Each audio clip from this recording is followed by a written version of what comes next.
Señores participantes, muy buenas noches. Bienvenidos a esta presentación del libro de filosofía, Congreso Internacional de Filosofía de la Ciencia y la Tecnología. Ya se encuentra entre nosotros acompañarnos el vicerrector de nuestra Casa Agustina, el doctor Horacio Barrera Tamayo, vicerrector de investigación de la Universidad Nacional de San Agustín de Lima. Asimismo, también nos acompaña en nuestra mesa de honor la doctora Teresa Piedra de Guzmán, y ha sido la coordinadora general de la comisión organizadora del Congreso Internacional de la Ciencia y la Tecnología. Asimismo, también tenemos la presencia en nuestra mesa de honor del día de hoy al doctor Julián Flores Yaiqui, el exdirector de la Escuela de Filosofía y también fue miembro del Comité Científico del Congreso Internacional. Asimismo, también nos acaba de también estar presente en la mesa de honor el doctor Oscar Barrera Tamayo. Vamos finalmente entonces a agradecer su presencia de ustedes y también a los presentes en la mesa de honor para invitar inmediatamente al doctor Horacio Barrera Tamayo, vicerrector de investigación de la Universidad Nacional de San Agustín, para que nos haga una presentación del presente libro, Congreso Internacional de Filosofía de la Ciencia y la Tecnología. Los contenidos, conferencias magistrales y simposios, ponencias de mesas simultáneas. Entonces vamos a recibirlo con un fuerte aplauso a nuestro vicerrector de investigación.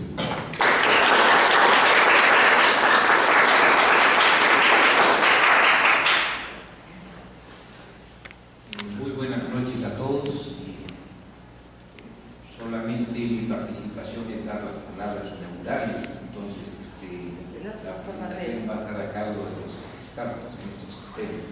Primero saludar a la doctora Teresa Piedra, al Oscar, a todos los miembros que han hecho posible la publicación del libro de actas de un congreso internacional que se realizó acá en Arequipa hace unos meses.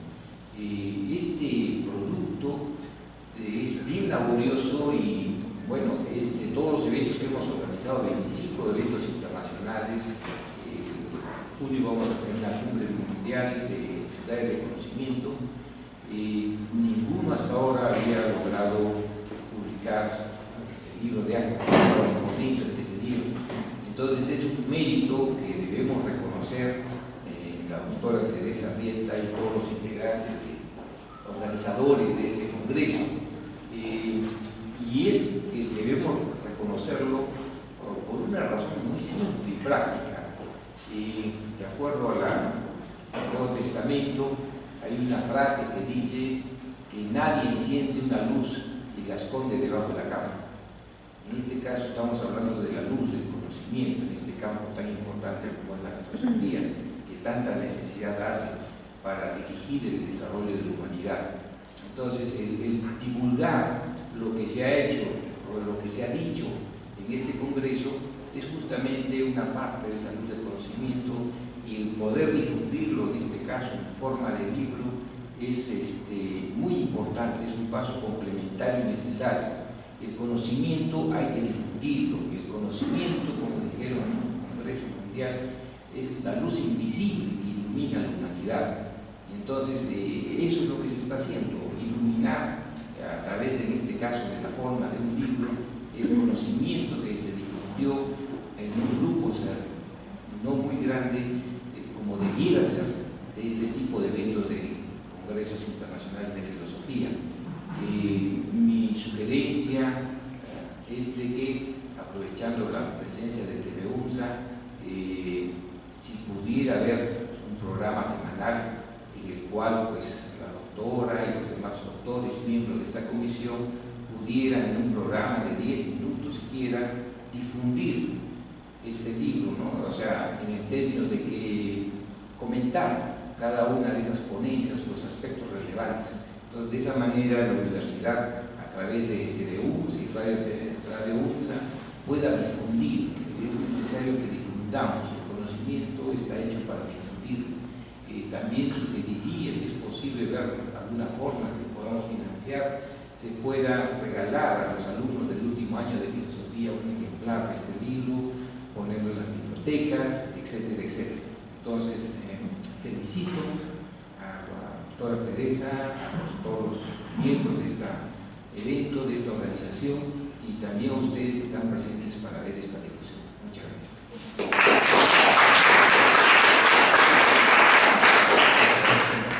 Bueno, sí, vamos a agradecer las palabras del vicerrector de investigación, doctor Horacio Parrea Ramallo. Seguidamente, vamos a agradecer al doctor, muchísimas gracias. Ahora sí, vamos a proseguir con el permiso de nuestra mesa de honor. Vamos a invitar al doctor Julián Flores Yay, director de la Escuela de Filosofía y ha sido miembro del Comité Científico del Congreso, que se realizó de Filosofía el año pasado, en el mes de diciembre. Entonces, recibámonos con un fuerte aplauso.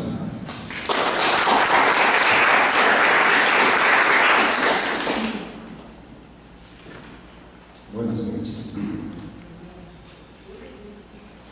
Estamos bajo un marco educativo basado en las competencias y tenemos como paradigma la sociedad de conocimiento.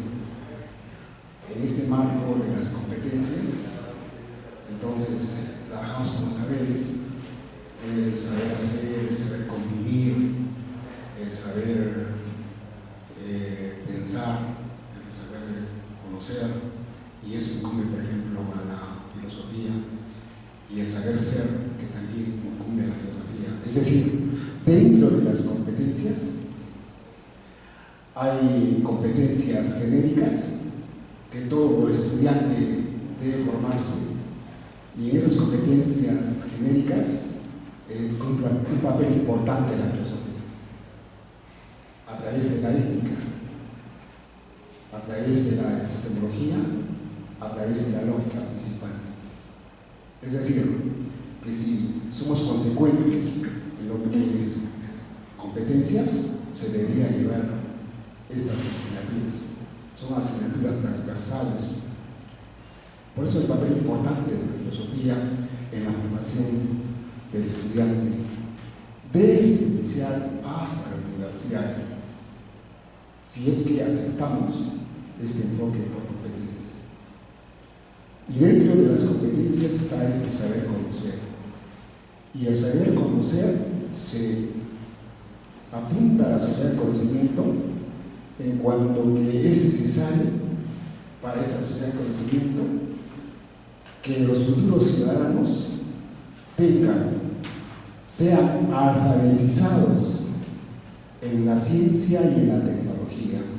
La sociedad del conocimiento necesita ciudadanos alfabetizados en ciencia y tecnología.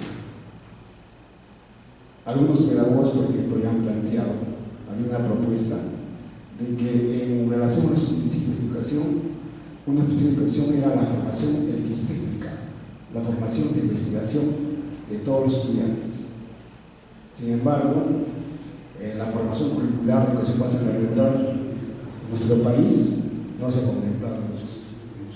Es importantísimo la formación epistémica en los estudiantes. Y esta formación epistémica debe realizarse desde los 4 años hasta 18 años y luego también universidad. Eso lo dice, por ejemplo, Luis, que es la primera ponencia que voy a tratar sobre Luis Bravo. Luis Bravo es un epistemólogo de la Universidad de Buenos Aires y él se considera fundamentalmente un profesor. Luis Bravo, en este congreso, planteó una ponencia sobre concepciones semánticas de los modelos científicos.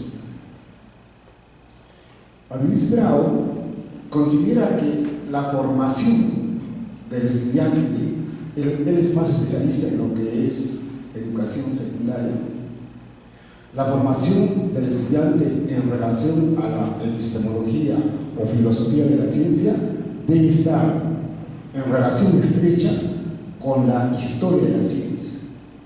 De tal manera que filosofía de la ciencia, historia de la ciencia y enseñanza de la ciencia, obligatorio. Y él ha recorrido, ¿no?, varios países de América Latina. Obligatorio, se está haciendo obligatorio en México, en Argentina y en Brasil. En el Perú hemos dejado de lado eso. Entonces, o apuntamos por una sociedad del conocimiento, o apoyamos el enfoque de competencias y somos consecuentes lo que son competencias, o no, o estamos viendo a las competencias como simple formalismo. Lo que queremos entonces es sacar estudiantes competentes, ciudadanos competentes. Lo que quiere Adulis, ¿no?, es sacar ciudadanos competentes, que implica que sean alfabetizados en lo que es ciencia y lo que es tecnología. Entonces, la filosofía de la ciencia juega un papel importante. La ponencia de Agustín Adulis es sobre lo último que hay en relación a los problemas epistemológicos. ¿Cuál es el problema fundamental en la epistemología en estos momentos? El problema de los modelos. Y los modelos deben ser enfocados en estos momentos por cuando ya se ha superado las otras escuelas epistemológicas. Como sabemos, las escuelas epistemológicas nacen con el ciclo de Viena. El ciclo de Viena consideraba que los modelos, desde el punto de vista epistemológico, era igual que una teoría, y que por lo tanto el hacer modelos era axiomatizar las teorías. Entonces, eso fue superándose luego por la concepción heredada, otra escuela epistemológica que da énfasis al análisis sintáctico de las teorías. Pero luego aparece, vean ustedes, esta escuela historicista de Thomas Kuhn. Y con Thomas Kuhn los modelos van a ser ejemplares. ¿Qué es un modelo? Es un ejemplar. Es decir, un modelo es un paradigma ejemplar que sirve a los demás modelos y a las demás teorías. Pero a partir de los 50 en los Estados Unidos comienza una escuela estructuralista sobre modelos, y en los 70 con más razón, y luego también se va hacia Alemania con Van Frase, ¿no?, lo que se llama el Gran Triunvirato. Pero actualmente los modelos tienen un enfoque intencional. Es decir, entonces, este desarrollo de lo que son modelos ha estado en relación con las escuelas epistemológicas. Lo que ahora se quiere entonces es tratar, ¿no?, de explicar de forma filosófica los modelos de los modelos. Y los modelos de los modelos a través de explicación intencional es cuando se relaciona los hechos con la teoría. Dice Adulis, para que se pueda entender, un modelo es un híbrido. Vamos a suponer, dice, que el hecho sea naranja y que la teoría sea mandarina. El modelo sería clementina. Un poco de los hechos y un poco de la teoría, algo híbrido. Entonces, los modelos no son teorías, los modelos no son hechos. ¿Qué son los modelos? Los modelos es una relación entre los hechos y las teorías que a través de ejemplos, por ejemplo, en el caso del modelo, ¿no?, de la genética de Mendel, lo podemos simbolizar en las famosas almejitas que usaba Mendel, dice Adulis. Es decir, los modelos, porque tenemos entendido que los modelos, mucha gente tiene entendido que los modelos es teoría, no es teoría, es relación entre teoría y hechos. Entonces, ahí tiene que haber una evidencia. El caso de Mendel, por ejemplo, sería Andrés de las arvejitas. Entonces, se está haciendo de una escuela, la escuela de la modelización. Hemos pasado de la escuela del positivismo, donde el modelo es una teoría, a través de la escuela historicista de Kuhn, donde el modelo es un ejemplar, ahora a tratar de que el modelo que es algo intencional, una relación entre lo que son hechos y lo que son teorías. Esa es entonces la ponencia en síntesis de Avilés. A esta ponencia, el problema del criterio de evidencia en la filosofía natural de la modernidad temprana, de Samuel Herrera Balboa, Universidad de la Frontera de Chile. Esta ponencia es importante en cuanto a que a nivel de los que no tienen cultura, digamos, epistemológica, consideran que la ciencia es un conjunto de conocimientos verdaderos, evidentes y con certeza. La mayoría, por eso que han puesto a la ciencia en un pedestal, son conocimientos certeros, conocimientos objetivos, conocimientos que no tienen discusión, la mayoría. Y pensar así, ponerlo, el conocimiento de la ciencia en un pedestal, ¿qué es? Es ser cartesiano. Pero ¿cómo llega Descartes a plantear de que hay certeza en el conocimiento? A través de lo que conocemos, a través del cogito, a través del yo pienso. Cuando dice Descartes, dice, podemos dudar de todo, pero de lo que no podemos dudar es de que estamos pensando, porque para dudar hay que pensar, y por lo tanto la certeza es el yo pienso. Entonces, a partir de entonces, ¿qué dice Descartes? Hay certeza. Y el conocimiento se vuelve certeza, ¿no? Pero esta posición racionalista, dice Samuel Herrera Balboa, dice, es enfrentada por Gassendi, por Pierre Gassendi. Y Gassendi dice, no, si planteamos de que hay certeza, según Descartes, esa certeza, ¿no?, obedece a una certeza subjetiva. Pero eso tenemos que confrontarlo, dice Gassendi. Frente a la posición de Descartes, que es racionalista, Gassendi es empirista. Y entonces, si confrontamos con la experiencia, ¿qué nos pasa? Dice Gassendi. Nos pasa que es relativo, que no hay certeza. Y pone un ejemplo, el ejemplo del rocoto. Para un niño, el rocoto es desagradable. Pero para un adulto, el rocoto puede ser agradable. Entonces, ¿de qué certeza podemos hablar de conocimiento? Se enfrenta entonces a la posición de Descartes. Ahora sí, pues, sabemos ahora que el problema de la certeza ha sido cuestionado. No hay claridad, no hay distinción, salvo de que certeza sobre qué se podría hablar, sobre la Biblia, certeza desde el punto de vista de Aristóteles, cuando Aristóteles dice que es verdad, la verdad es lo que es. Entonces, pero ha sido ya superado. La siguiente ponencia, de forma resumida, es sobre neuroeducación en entornos de realidad aumentada, de Carlos Fernández García, de la Universidad Peruana Simón Bolívar. Lo que plantea Carlos Fernández García es de que en estos momentos es necesario,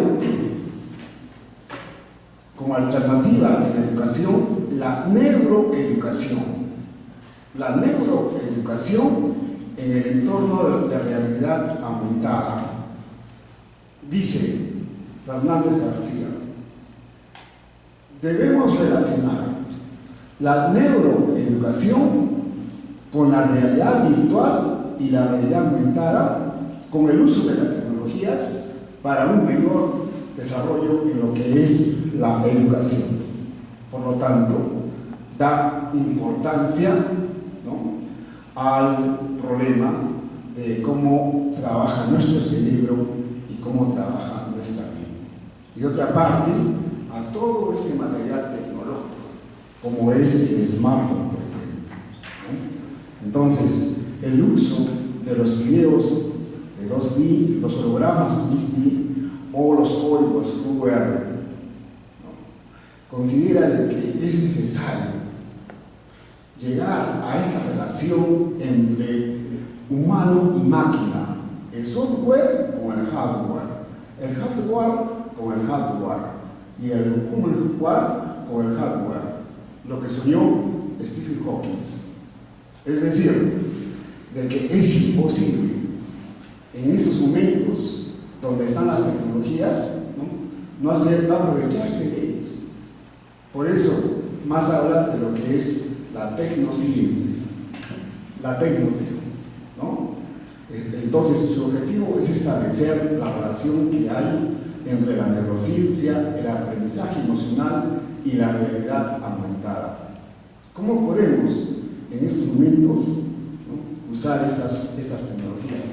Sabemos, por ejemplo, de que hay realidades, ¿no?, aumentadas, en que, por ejemplo, ¿no?, se puede enseñar, ya hay chalecos interactivos, que cuando uno lee un libro, lo siente a través de estos chalecos interactivos, el dolor, por ejemplo, de sus personajes que están en él, ¿no? Entonces, hacer uso de eso es importante, ¿no?, en una sociedad de la realidad aumentada. Después tenemos otra conferencia sobre el determinismo filosófico y el problema de la inducción. El caso de Jules Lacharia fue expuesta por Alex Espinosa Verdejo, de la Universidad de Tarapacá de Arica. Alex Espinosa Verdejo plantea una posición filosófica del realismo espiritualista. ¿En qué consiste el realismo espiritualista? De que la realidad tiene espíritu. ¿Cuál sería la realidad? Lo espiritual en la realidad, las causas. Por lo tanto, la naturaleza tiene como objetivo, según este ponente, la de ofrecernos belleza. Esa belleza, ¿no?, que es determinada por las causas, es una fuerza espiritual. Es una interpretación que hace, ¿no?, Alex Espinosa Verdejo. Tenemos también otra ponencia de Víctor Baltodano, conocido nuestro, que expuso sobre hacia los nuevos horizontes filosóficos de la ciencia para el desarrollo de todos los pueblos. Él es profesor de la Universidad Nacional de Trujillo. ¿Cuál es la tesis fundamental de Baltodano? Baltodano considera de que hay un nociocentrismo en el mundo, de que en nuestra orden, ¿no?, hay lo que se puede decir, ¿no?, una razón occidental que debe ser superada, y que, por lo tanto, ¿cómo superar esto? Juega con dos categorías, juega con lo indeterminado y lo determinado. Dice, en lo determinado está lo indeterminado, ¿no? Por lo tanto, quien determina a lo a lo indeterminado es el hombre, ¿no? Es el hombre. Entonces, es necesario entonces incorporar al hombre a la ciencia. La naturaleza es indeterminada, ¿no? Y es necesario entonces incorporar a la ciencia. Pero esta ciencia no debe basarse en los conceptos que conocemos hasta hoy. Hace una crítica a todos los conceptos de la ciencia. Es necesario entonces hacer una nueva estructura de lo que son los conceptos. Su tesis también es de que sin ellos no hay conceptos. Es una posición muy peculiar de Víctor Bartolano, pero a mí me parece que es importante en cuanto de que el hombre como un ser creador debe tener un papel activo en la naturaleza, ¿no? Debe crear, ¿no? Regular a lo que hay en la naturaleza. Bartolano entonces se va contra toda posición teocéntrica, antropocéntrica, ¿no? Nociocéntrica, y plantea esta nueva visión de lo que es la ciencia. Trata de desarrollar la teoría de la conformación y en base también a nuestra realidad. Es otro punto importante, ¿no? ¿Por qué, dice Bartolano, por ejemplo, debemos repetir la ciencia occidental? ¿Por qué no usar lo nuestro? ¿Por qué no hacer la ciencia y tecnología hacia lo nuestro? Eso es también importante. Vean, ¿qué podemos entender de estas ponencias? De que nuestra universidad, por ejemplo, en estos momentos, y este congreso ha sido financiado por Ciencia Activa. Entonces, si en estos momentos la universidad apuesta por la sociedad del conocimiento, por la creatividad, por la creación de conocimientos, ¿cómo es posible, ¿no?, que no tengamos asignaturas de epistemología? Al menos a nivel de nuestra escuela profesional estamos haciendo ya un estudio para tratar de concientizar a los alumnos y a las autoridades para que se lleve como curso básico fundamental en primer año de epistemología, en toda la universidad de epistemología. Es imposible, ¿no?, hablar de ciencia y tecnología y no sepan los alumnos qué es epistemología o filosofía de la ciencia. Es igual, ¿no? Queremos que el alumno tenga habilidades intelectuales, sepa razonar, ¿no?, el razonamiento, y se olvida de filosofía. Yo creo de que ahí está nuestro papel, nuestro reto, ¿no?, de hacer conocer cómo la filosofía es importantísimo en relación como pensamiento crítico y hace del alumno y del estudiante y del ciudadano un ciudadano creativo, un ciudadano innovador, un ciudadano emprendedor, ¿no? Y que en última instancia este mundo de las competencias que estamos viviendo en el campo pedagógico nos sirvan como camino para hacer un proyecto ético de vida. La ética juega un papel importante. En última instancia, la filosofía juega un papel importante en la sociedad del conocimiento. Y en este caso, a través de la filosofía de la ciencia, o también llamada teoría del conocimiento, o también llamada epistemología. Gracias.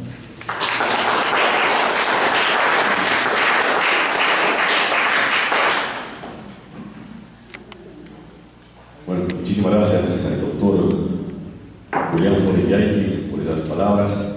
Realmente traernos esa explicación, ese resaltado, extraer ese mensaje filosófico del libro dentro de su contenido. Vamos también en esta oportunidad realmente presentarlo al doctor Óscar Barrera, que fue integrante de la comisión organizadora del Congreso Internacional y también es gestor de este preciado libro sobre el Congreso Internacional de Filosofía de la Ciencia y la Tecnología. Doctor, lo invitamos y vamos a recibirlo con un fuerte aplauso.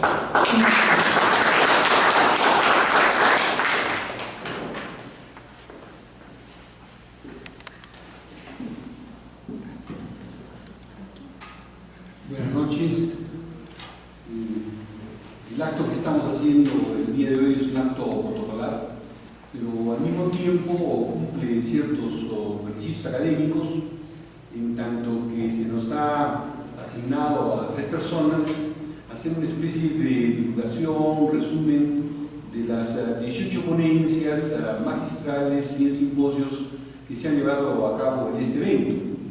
Pero luego hay 32 ponencias que están allí, que en total suman 55.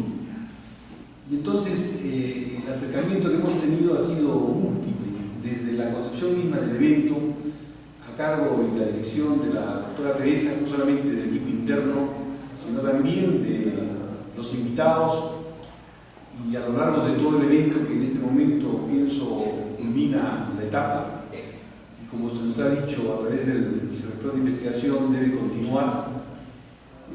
He visto en diferentes momentos este evento y he estado presente también.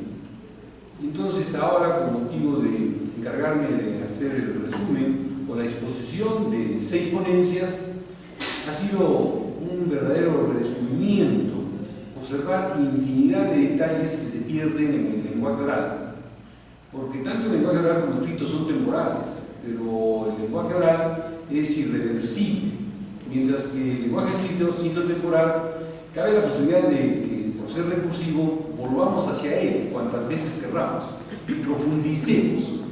Y eso motiva, pienso, el espíritu mismo del pensar filosófico, que si bien se refiere a la realidad, también se refiere a los que se refieren de la realidad.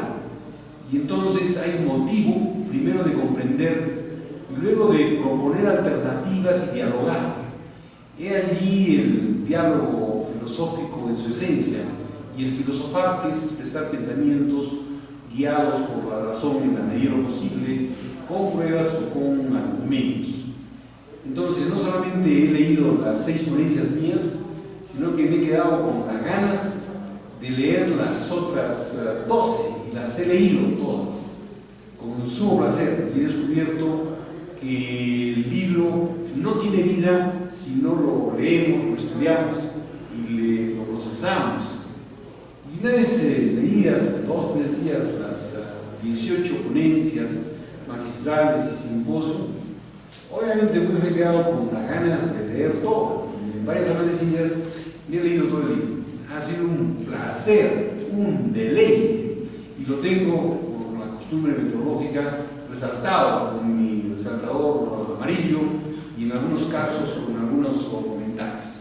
No lo he traído porque ya está abierto, prohibido, está lleno de apuntes y marcas. Ha sido un verdadero placer, a través del documento escrito, revivir un evento que pienso marca diferencia y que viene desde lejos. Con este pequeño preámbulo he hecho un pequeño resumen de las ideas principales. Acá hay 3 ponencias, con el objeto de poder motivarlos, pienso, a que cada uno de ustedes pueda también tener la oportunidad de este disfrute académico, intelectual, filosófico, cual es trabajar con ideas y, por supuesto, expresar sus propias ideas a favor, en contra, con alternativas o con deslumbramiento acerca de nuevas relaciones. Ese es el fruto del evento que he tenido oportunidad estos últimos días de poder disfrutar. Empecemos. Ha sido la distribución de temas en orden alfabético, ¿no? O por elección, pero es independiente.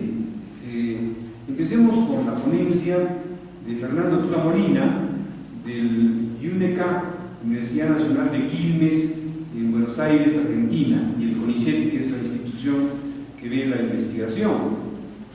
La ponencia de Fernando Tula se llama Hacia una nueva cultura de la técnica para sociedades del postcrecimiento.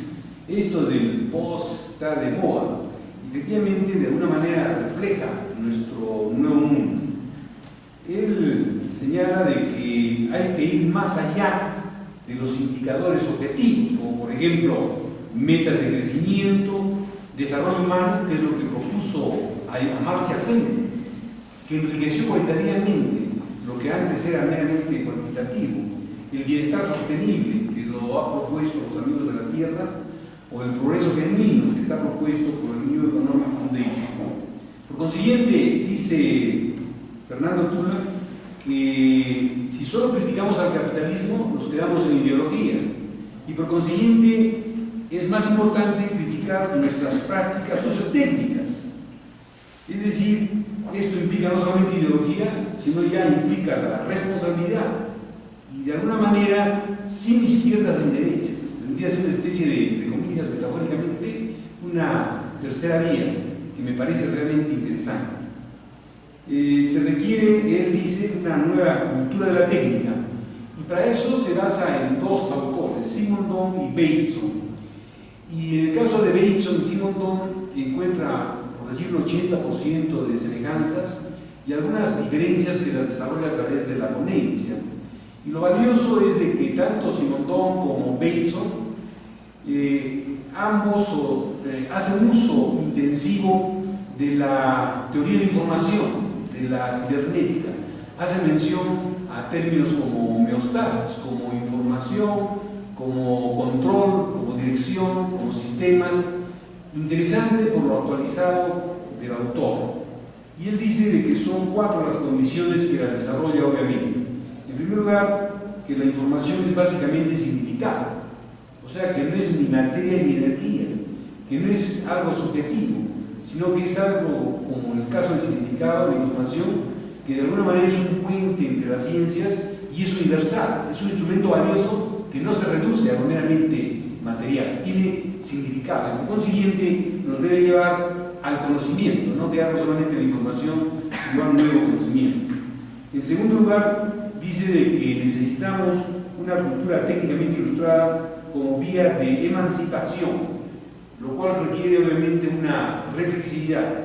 En tercer lugar, habla de un marco cultural para pruebas técnicas con responsabilidad, y aquí hablaríamos de una tecnicidad, no de la técnica ni tecnología, sino de la manera como se usa esa técnica y esa tecnología. Y en cuarto lugar, nos habla de la cultura técnica, que inspira humildad. O sea, la cultura técnica, paradójicamente, nos sorprende, nos abruma, pero él señala como premisa que la cultura técnica en realidad nos debe inspirar humildad frente al conjunto de convergencia entre la ciencia y la ética, que vendría a ser el marco mayor en el cual la técnica vendría a ser simplemente un elemento. No es un fin, es un medio entre otros. El fin es la propia vida humana, la mejor vida humana de la sociedad, la mejor vida humana de la humanidad. La conclusión dice de la patología al aprendizaje, es el título de sus conclusiones. Y él dice que de alguna manera debemos elevarnos a la combinación de información, al conocimiento más amplio, que aglutina las estrellas de mar, las anémonas marinas, los bosques de secuoyas y las asambleas humanas, en una cosa que llama la ontología de los procesos mentales. Dice finalmente, así como existen situaciones patológicas a la acción humana, también la sabiduría y el amor pueden predominar, comillas, reconocer que el mundo es un mundo de estructuras en circuito, y la cita es de Bateson. Como ustedes comprenderán, cada autor tiene su terminología y también cada escuela, cada filosofía, pero no hay que tenerle miedo porque de alguna manera es susceptible de ser comprendido si se lee con atención. Esa es pues la ponencia de Hacia una nueva cultura técnica para sociedades del postcrecimiento que presenta Fernando Tuna Molina de la Universidad de Quilmes, Argentina, que es una universidad que está dentro de las 500 universidades en los rankings mundiales. Muy interesante. Luego tenemos la segunda ponencia, que es sobre ciudadanía, tecnología y cultura, nodos conceptuales para pensar en una nueva humanidad. Esta ponencia la presentó Ángela Sierra González de la Universidad de Laguna en Tenerife, España. Pasamos de Argentina a España, y es una tesis, es una ponencia que en realidad está basada en su tesis doctoral. O sea, y además varias veces ha venido acá, ¿no? Y conocemos su pensamiento profundo y polémico. está dividido en cuestiones previas, la poshumanidad, el aquí y ahora de la ciudadanía como nuevo modo de producción de la subjetividad política. Hay que redefinir la ciudadanía, hay que cuestionar el humanismo y hacer una cultura política humanista y, por supuesto, una conclusión realmente interesante. Por lo siguiente, pasamos al campo de la filosofía política, de la ciudadanía, del poder, del humanismo y del poshumanismo. Esos son, o vendrían a ser, las palabras claves. Dice que los valores del humanismo han cambiado, pero a pesar de ese cambio, es decir, no es lo mismo el humanismo antiguo, medieval, o el humanismo occidental europeo, que este nuevo humanismo que estamos viviendo en la sociedad de globalización. Pero dice, a pesar de que ha cambiado, sin embargo, hay elementos comunes. Por ejemplo, la idea de igualdad, los derechos básicos, la cohesión social y la regla moral válida también a otras personas. Ya no la regla moral individual, sino en este caso una regla moral con solidaridad. Dice que ser humanista hoy significa adaptar mejor el antiguo concepto de humanismo a los perfiles del mundo moderno y que no hay que tomarlo como medir con fines instrumentales al servicio del poder extrínseco, sino un nuevo humanismo puesto en contextos sociales. Por consiguiente, no al humanismo tradicional europeo que ha sido criticado y que trasciende límites étnicos nacionales, tanto por el posmodernismo como el postcolonialismo, sino un nuevo humanismo intercultural que integre visiones distintas. Llega a la conclusión de que el humanismo es un impulso más que un depósito, que el humanismo se debe tomar como energía más que un cúmulo de erudición y con participación autónoma, consciente, vinculada al ejercicio político y siempre como acto social. Aún renunciando, dice, se participa. Por consiguiente, el humanismo debe ser tomado o forma parte más de la solidaridad que de la identidad. O sea, el humanismo ha sido tomado básicamente como un medio a través del cual expresamos nuestra identidad. Ella dice, como conclusión, que el humanismo debe ser más bien como un medio para reforzar la solidaridad, ya no más la individualidad. Luego tenemos la tercera ponencia, que la desarrolla un colega nuestro de sociología, muy combativo, muy polémico, que se llama José Luis Ramos Salinas, es de la Universidad Nacional de Carlos Pin, y él titula su ponencia muy interesante, diferente, fíjense, que se llama De la violencia epistémica a la realidad aumentada, o cómo dejó de dolernos la aritmética. Como ustedes saben, esto forma parte de una poesía de César Vallejo, nos duele hasta la aritmética. Y él señala, también parece que es antropólogo, que según Taylor, la antropología, en realidad, a pesar de ser una ciencia social, y constituir un aporte científico al conocimiento de la sociedad, sin embargo, no es neutral, sino que es una observación del colonizado por el colonizador. Es una mirada desde el poder para civilizar al colonizado, subalterno, y por consiguiente ahí, desde el saque mismo, desde la concesión misma, es una violencia epistémica. Entonces ya empalma su tema de sociología y antropología con la concepción ya, obviamente, desde el punto de vista epistemológico, como violencia epistémica teórica, académica, ¿no es cierto?, intelectual. Y por consiguiente, las tecnologías de la realidad virtual nos alejan de lo real, ¿no es cierto?, reemplazando barrotes, y que la hiperrealidad hegemónica de los medios de comunicación, internet, etc., creemos ser ciudadanos del mundo sin salir de casa. O sea, hay un divorcio, hay una esquizofrenia entre lo que creemos estar conectados en Facebook, WhatsApp, email, etc., y tenemos acceso en tiempo real de todo, y sin embargo físicamente ni siquiera conversamos en la casa, ni con el vecino, ni nos movemos, y esos días, semanas, horas, meses, y tenemos una falsa conciencia aquí de esta realidad aumentada, que en realidad, dice Ramos, evidentemente, es un empobrecimiento de la realidad. Y señala a Google que construye la nueva realidad, ¿no es cierto? No solamente es una metaempresa, sino señala desde su punto de vista sociológico y antropológico, Google representa el nuevo orden mundial, que incluso conoce lo que uno desea.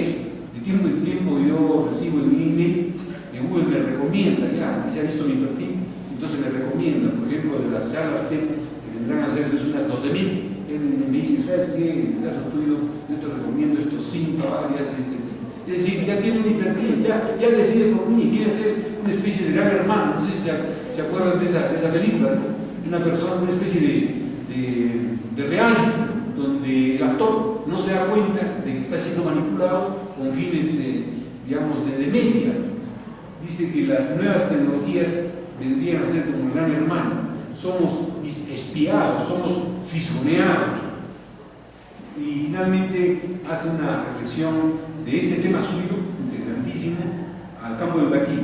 Y dice, críticamente, interesante, la educación convierte a las escuelas en centros de capacitación informática para usar luego software comercial en el nuevo mercado y contexto de la globalización.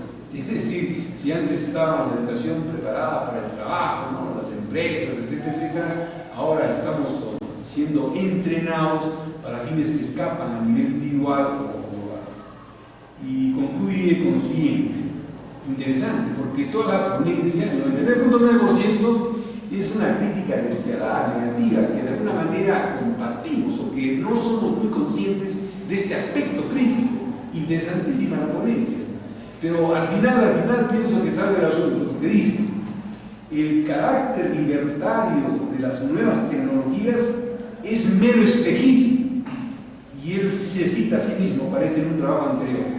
El carácter libertario de las nuevas tecnologías es mero espejismo. Pero, ahí viene la flexibilidad de las nuevas tecnologías de carácter opresor pueden también servir como armas para la libertad del nuevo poder que se invisibiliza. Es un nuevo poder, está más invisibilizado. Él lo denuncia, pero al mismo tiempo señala que hay una potencialidad. Sí, solo sí somos conscientes de esta alienación y eventualmente lo usamos a nuestro favor de manera crítica. Muy interesante esta tercera ponencia. La cuarta ponencia es la de Quintanilla. Pablo Quintanilla es arequipeño, ¿no? Pero se ha formado en Lima, en Inglaterra, sacó su maestría en Estados Unidos, su doctorado, y tiene digamos, el enfoque analítico, y su conferencia fue sobre agencia, voluntad y autoconocimiento. Son 3 temas. Entonces, agencia es como Rorty menciona este tema que en otros contextos se podría llamar libre albedrío o voluntad, y que en el caso de Amartya Sen lo llama como capacidades. Entonces él se mueve dentro de la psiconeurología, ¿no es cierto?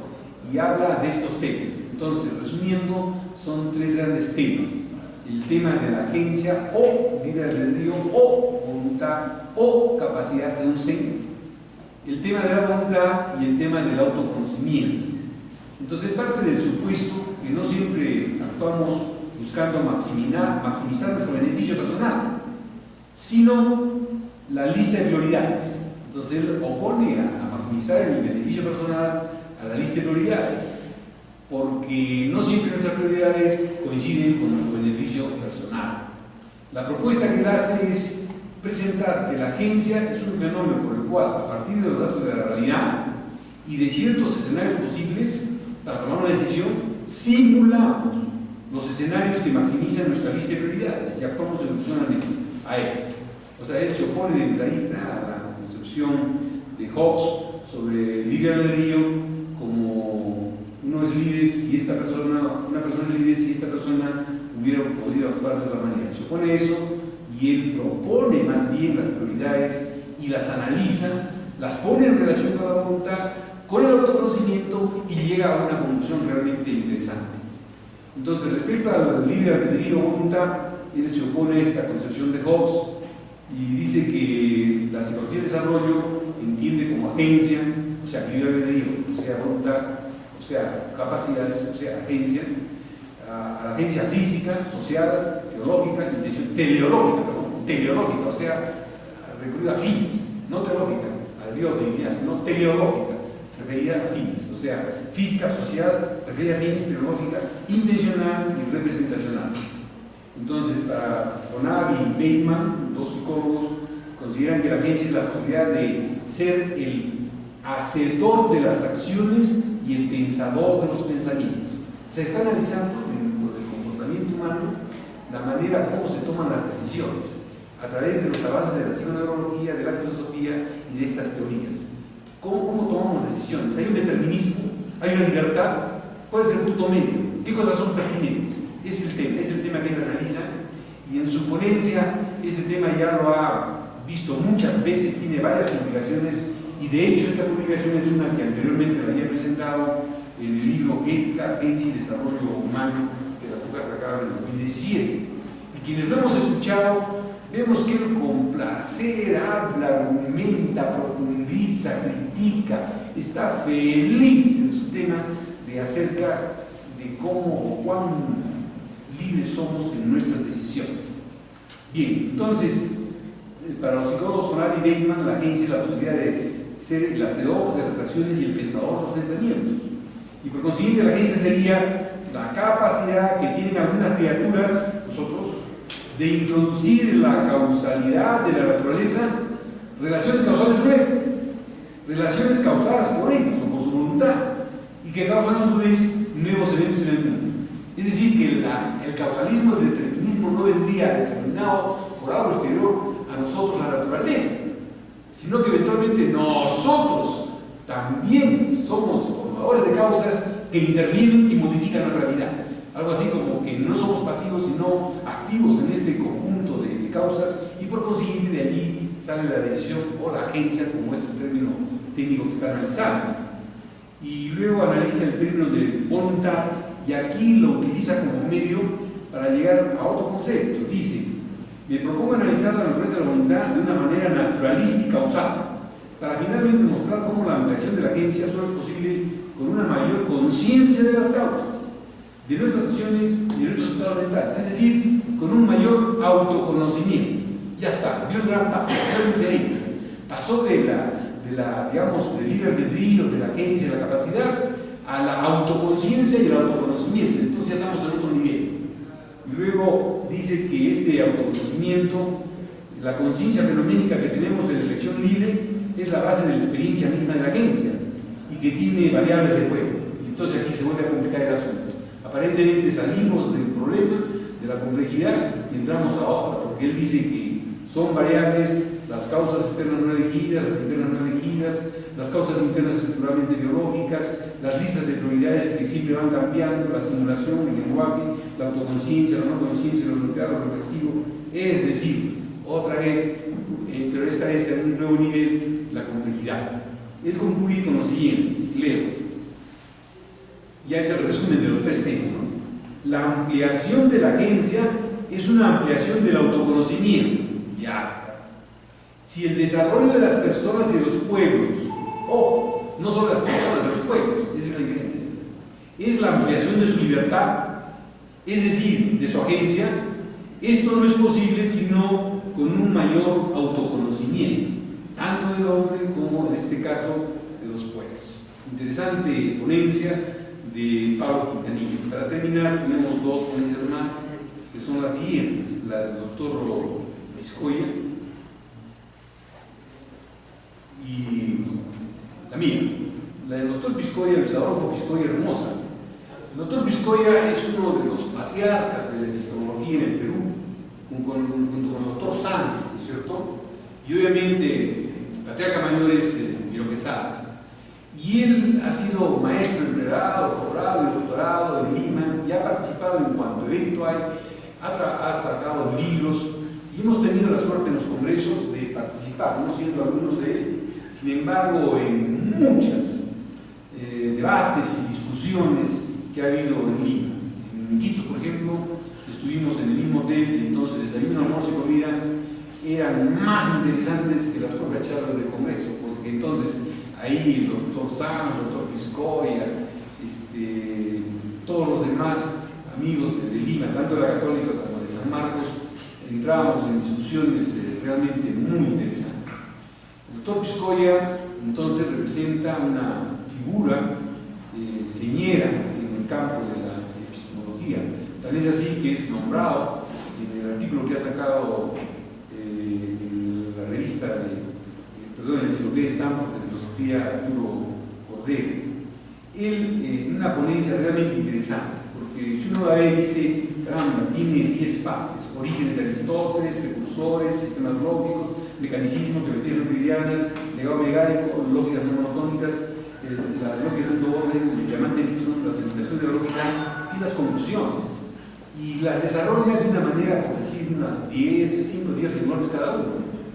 Pero es una síntesis genial acerca del tema de la lógica, que fue estudiada por muchos, pero sistematizada por Aristóteles a través de la teoría del silogismo, que durante 2000 años se pensó, según Kant, que había nacido madura en la mente de Aristóteles, hasta que en 1879 el señor Freire, con su libro Conceptografía, aplica el formalismo matemático a la lógica, y tenemos la lógica simbólica o lógica matemática. Todo un nuevo mundo, con los conectores lógicos, ¿no? El no, el sí, el entonces, la negación, la inducción, digamos, el y, el o, inclusivo, exclusivo, etcétera, etcétera. Y luego tenemos como 40 lógicas. Hay un colega nuestro que en el mismo texto explica con todo detalle esta riqueza inmensa en la clasificación de las lógicas. Entonces, a través de este esquema, que me parece realmente de un viejo y buen maestro, nos orienta. Por ejemplo, en el caso de la lógica transconsistente de Newton da Costa, él propone o usa el diamante de Nixon como a través, es como un poliedro, ¿no? A través de una premisa, en un caso si aceptamos la segunda premisa, se llega a una conclusión A. Pero si a través de esa premisa aceptamos una tercera premisa, llegamos a la conclusión de no A. ¿Cómo es posible que A y no A? Teóricamente sí, pero él, como veremos en sus conclusiones, hace una crítica severa. Primera vez que leo una crítica de esta magnitud, vamos a verla luego, ¿no? Hay críticas parciales, específicas, pero en torno a la convivencia de la contradicción, simultáneamente no, sucesivamente sí. El presente es único. Incluso hay otra ponencia al respecto. Entonces, de una vez vemos las conclusiones. La primera es: la consistencia lógica aristotélica continúa vigente en toda la ciencia natural formal y en sus tecnologías. Es una reivindicación a lo que la gente por sentido común piensa: la lógica aristotélica ya pasó, ya no más silogismo, es una parte, es una buena entrada, pero sin embargo sigue vigente. Es como la física newtoniana y la física relativista. O sea, la física relativista y la cuántica no han reemplazado a la newtoniana. Sigue vigente en el mesocosmos perfectamente bien la física newtoniana. Incluso la frase de Newton es: si vi más lejos es porque estuve parado en hombros de gigantes. Y ahorita mismo lo que está diciendo es que Aristóteles y su lógica sigue siendo gigante y válida. Ya está. Esa es su primera gran conclusión. Genial. Yo, de quien viene, ¿no es cierto? El doctor Piscoya. La segunda es que la lógica estándar heredera de las tradiciones aristotélicas megalegas, mediante el pipa, convierte en inoperantes los conjuntos que tienen como miembros al menos una precisa fase. La tercera es: las lógicas paraconsistentes son en principio trivializadas, lo que autoriza a clasificarlas como aristotélicas, debilitadas, debido a que todo lo que vale para Cn vale para n más 1, pero no la recíproca. Entonces son dos cosas tremendamente importantes que el doctor Piscoya ha puesto por escrito aquí en este congreso: la reivindicación de la validez y vigencia de la lógica aristotélica y las limitaciones severas que tiene la lógica paraconsistente, que se suponía había un campo realmente revolucionario.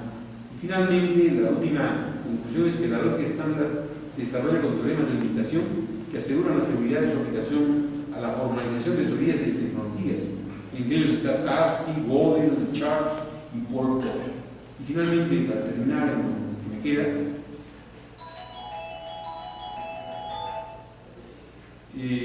brevemente mi ponencia es sencilla. Se llama Epistemologías y métodos en la ciencia y tecnología. y básicamente tiene un enfoque diacrónico a lo largo del tiempo y sincrónico en un momento dado. Y como el título dice, trata de ver los métodos en la investigación científica. En la parte diacrónica hacemos un repaso histórico y desde el punto de vista del calendario cósmico y a nivel antrópico, de cómo es que el ser humano ha ido poco a poco desarrollando la ciencia, la tecnología y su gran gallina de los huevos de oro, su gran secreto, la investigación científica, el proceso de investigación científica, es la vía de oro, la vía regia, a través de la cual se obtiene conocimiento científico y práctica tecnológica. Entonces, esa es una parte. La otra parte es la sincrónica, en donde, basándome en Padrón, en Hernández Fernández y otros autores, pongo 3 o 4 cuadros que pretenden ser heurísticos en el sentido de que, por la manera como he desarrollado la ciencia de la epistemología, pienso que debemos ser útiles a quienes no saben epistemología, a los científicos tecnólogos. Y esa utilidad debe ser real, práctica y significativa, si no es mera palabra.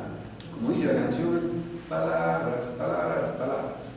Debemos dejar ese nivel meramente lingüístico, por más apasionado que sea, para que efectivamente quienes se acerquen a la epistemología puedan usar, tener herramientas que los orienten, que los clarifiquen en sus diversos modos de proceder en la investigación. El primer cuadrito es sobre el enfoque epistemológico en la investigación, el segundo sobre los tipos básicos de investigación y el tercero sobre los principales paradigmas de la investigación que están allí y se pueden ver, y con la experiencia que tengo resultan realmente útiles a todo nivel.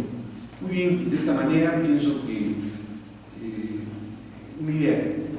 Cuando decidí estudiar la filosofía en la década del 60, me interesaba lo nuevo y todo. De alguna manera, a través de la información, pertenecemos como doctora Teresa a la misma generación, eso se vio de alguna manera satisfecho por la cantidad y calidad de profesores que teníamos. En mi caso se hizo simultáneamente psicología, estadística y todo. Y luego, de alguna manera, pensé que había más cosas interesantes y postulé a una beca Fulbright. La doctora Teresa también, la beca Fulbright, la cultural también auspicia. Y tuve la oportunidad durante 2 años de hacer una maestría y obviamente graduarme. Y entonces, de alguna manera, ya el asunto estuvo mucho más claro. Y luego en la docencia aquí, a través de los años, pudimos profundizar estos temas ya libremente, hasta que en 1986, o sea, 25 años después, hubo el primer Congreso Nacional de Filosofía. Y a partir de ahí fuimos caseritos, ¿no? En todos los congresos cada 2 años. El 4º congreso, con el doctor Garicochea y la doctora Teresa, organizamos aquí el 4º Congreso Nacional de Filosofía y publicamos las actas, ¿cierto? Y luego ha habido otros congresos, y aquí está presente el doctor Uriel Terán, con el que viajamos a Argentina, el primer Congreso Iberoamericano de Filosofía, después de la caída de la dictadura chilena, y fue toda una aventura, un conocimiento, y luego con la doctora Teresa también estuvimos en el primer Congreso Iberoamericano en España. De tal manera que lo que estamos haciendo ahora no es sino, retrotrayéndonos a la década de 60, 50 años antes, estar al nivel, ¿cierto?, al estándar de lo que a nivel internacional se hace en los congresos, se publica, etcétera, etcétera. Es para mí un verdadero honor que la doctora Teresa me haya motivado a participar. No pensaba participar por razones personales, y sin embargo, guardando lo que hay que guardar, he podido colaborar hasta el final, y ahora lo hago con mucho placer. Muchas gracias, porque la filosofía me da opción de ser yo mismo y disfrutar de ello sin causar daño, y pienso a favor de los demás. Muchas gracias.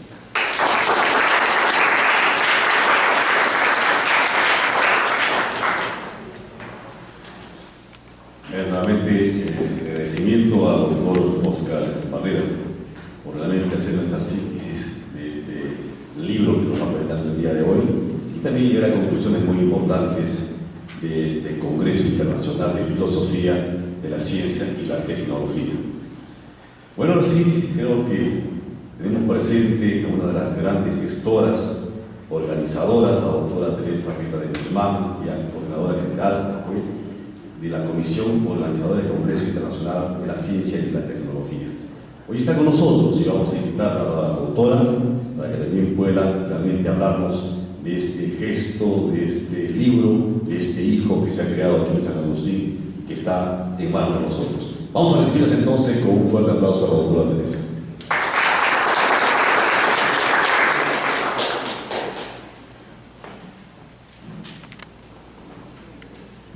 Muchas gracias por la presentación y muchas gracias a ustedes también por su amable presencia en este evento. Sabiendo, como sabemos todos, que por lo menos la población masculina estará pensando en el partido que se está llevando a cabo. Bien, vamos a entrar. La parte que a mí me ha correspondido es la de las conferencias que dictaron, en primer lugar, el doctor Miguel Espinosa, luego María José Guerra, el doctor Rubén Leal, el doctor digamos, de una universidad austral, el doctor Rubén Leal Riquelme, y justamente este autor que les digo de la Universidad Austral es Mauricio Mancilla. Perdonen que se me fue el nombre, pero es el único que no conozco mayormente. Y también va a ser un gusto darles a conocer la ponencia de otro gran amigo que nos ha visitado varias veces, José Mendívil. Y terminaré con una breve exposición de la mía propia. En el caso de Miguel Espinosa, que es de la Universidad de Estrasburgo, de Francia, y que es también el presidente del Círculo de Filosofía Natural, él presenta una ponencia verdaderamente interesante y bastante técnica que se llama No hay potencias que nunca se realizarán, una meditación sobre la inteligibilidad de la naturaleza. El punto central de esta conferencia es justamente la relación entre el ser y el devenir. Para los que estamos en filosofía, los amigos principalmente, esto de ser y devenir indudablemente nos remonta a Aristóteles, ¿no? Acto y potencia. Y entonces él pregunta, ¿es acaso verdad, como se cree comúnmente, que en el devenir hay potencias que nunca se realizarán? Y su pregunta es, su respuesta es absolutamente negativa. Él dice no. Todo lo que ocurre es lo que tiene que ocurrir y no hay más, simplemente. Si algo no ocurrió es porque sencillamente no estaba en potencia. Obviamente, para hacer este tipo de afirmaciones tiene que ser una serie de dilucidaciones, y él empieza con esto del estado de potencia de la materia y del continuo. Y es más, considera que prácticamente son una misma cosa y por lo tanto los designa con un solo nombre, que es potencia o dinámica de la materia continua. Entonces hablemos de la potencia. De acuerdo con los griegos, la palabra potencia significa fuerza física, especialmente la fuerza de los brazos, pero también tiene el significado de una capacidad subyacente a todo lo que existe, o sea, de un poder latente, algo que puede darse a conocer. Según Aristóteles, todo se compone de materia y de forma, pero la causa primigenia de toda la materia es justamente la causa, diríamos, material sin forma, porque justamente a partir de esta materia informada es que van a ir tomando forma los diferentes objetos que nosotros vamos conociendo. Entonces, para Miguel Espinosa, el devenir es simplemente generación de formas y de formación. El devenir existe porque la materia constitutiva de la forma estable es dinámica y la armonía de la materia es de duración variable según las estructuras. Por lo tanto, cuando se quiebra la armonía, sencillamente la materia ya deja de ser eso que fue y se convierte en otra cosa. Hablando en términos aristotélicos, la materia toma otra forma. Y para él, el paso de la materia a la forma es absolutamente necesario. Lo vemos nosotros, por ejemplo, en el caso de la cigarra, que permanece bajo la tierra durante mucho tiempo y de pronto un día sale y su espalda se quiebra y salen dos alas. Y ese ser que fue prácticamente subterráneo se convierte en un ser volátil y que canta. Ahora, la potencia de la materia continua, una realidad metafísica. ¿Qué tiene que existir para que lo perceptible tenga las propiedades que presenta? Y Miguel Espinosa responde el devenir. Sin el estado de potencia no hay una explicación natural del devenir. En consecuencia, el estado de potencia es real, lo que no significa que se conozcan con precisión de una vez y para siempre las propiedades de las concepciones teóricas. ¿Cuál es el destino del estado de potencia en la física moderna? Porque cuando se habla de todo esto, y se habla de potencia y de cambios, etc., la física indudablemente es la ciencia en la cual más o menos todos los filósofos de la ciencia dura están basados. Así es que él empieza por Galileo y dice: Galileo, transformando la materia en una sustancia estudiable matemáticamente, suprimió la potencialidad. Esta reducción, dada la matemática del siglo XVII, permite solo las previsiones cuantitativas del cambio de lugar de los objetos, pero sin potencialidades resulta, dice Spinoza, ininteligibles la alteración, la transformación, la corrupción, la generación o emergencia. Entonces él piensa que es una matemática demasiado rígida y que la física también de este tiempo es una física mecánica demasiado rígida. En cambio, él considera que la matemática actual está mejor equipada para poder modelizar los cambios cualitativos. En la física del siglo XVII ocurría lo mismo, suprimió la potencia de la materia e incluso la continuidad. Por ejemplo, los átomos newtonianos son solo objetos ultrasólidos generadores de gravitación y sensibles a ella. Entonces, el cambio o devenir no es el despliegue de una potencia, sino simplemente un puro desplazamiento de objetos. Así es que el movimiento pierde, ¿qué diríamos?, su carácter de fuerza intuitiva y se convierte simplemente en desplazamientos de objetos rígidos que pueden estar movidos o no por el exterior. A la larga, para explicar cambios importantes, se tenía que recurrir, como ocurría en las tragedias griegas, a un deus ex machina, ¿no? O sea, ¿qué quiere decir esto? Que cuando en las tragedias griegas todo estaba para acabar absolutamente mal, de pronto aparecía Dios y un Dios y lo componía todo. Entonces aquí también piensa él que la física newtoniana necesita de una potencia externa para explicar efectivamente el cambio. Ahora, en la actualidad, dice, no se elimina la potencia de la materia, ya que la actividad estable es esencial de la concepción de la materia. Las nociones físicas modernas de fuerza, de calor latente, de energía potencial, son similares a la potencia aristotélica, pero lo más importante y lo más similar es justamente el principio de la energía, de la conservación de la energía. ¿Recuerdan ustedes? A Laplace, la materia no se crea ni se destruye, solo se transforma, lo cual quiere decir que todo lo que existe potencialmente estuvo en la materia. Y Spinoza diría, y lo que existe es lo que tenía que existir y no más. Ahora, él hace una distinción entre lo que es el ser realmente en potencia y el estado de potencia solo en el intelecto. Desde la antigüedad hasta ahora, dice, basta con una operación generadora concebible que sea imaginable en una base real idónea, esto es, que no sea contradictoria, para que haya un estado de potencia. Realmente hablando, se requiere de tres elementos: uno, el sustrato real, la operación generadora y la identidad. Las otras potencias existen solo en el intelecto. Entonces nosotros podemos imaginar multitud de potencialidades, pero lo que se da en la realidad tiene que tener estas tres características. Entonces, esto le va a ayudar justamente a su tesis de que si no hay una de estas características, simplemente no se realizará. Y podrá permanecer como algo imaginativo, pero no como algo real. Unicidad de lo existente y unicidad de la potencia. Miguel Espinosa propone la tesis necesitantista, que es una consecuencia del principio según el cual todo lo que existe, existe necesariamente.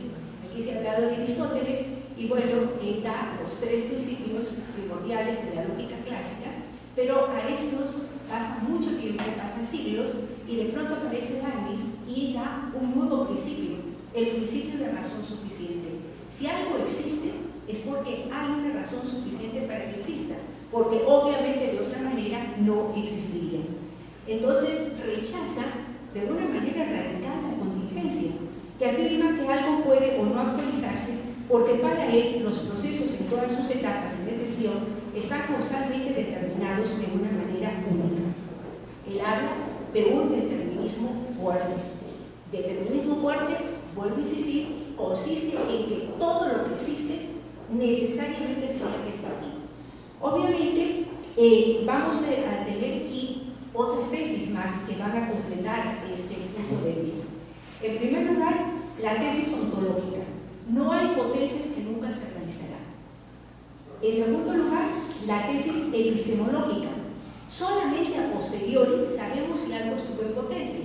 Es decir, solamente una vez que ocurre algo, podemos nosotros afirmar que eso efectivamente era potencial.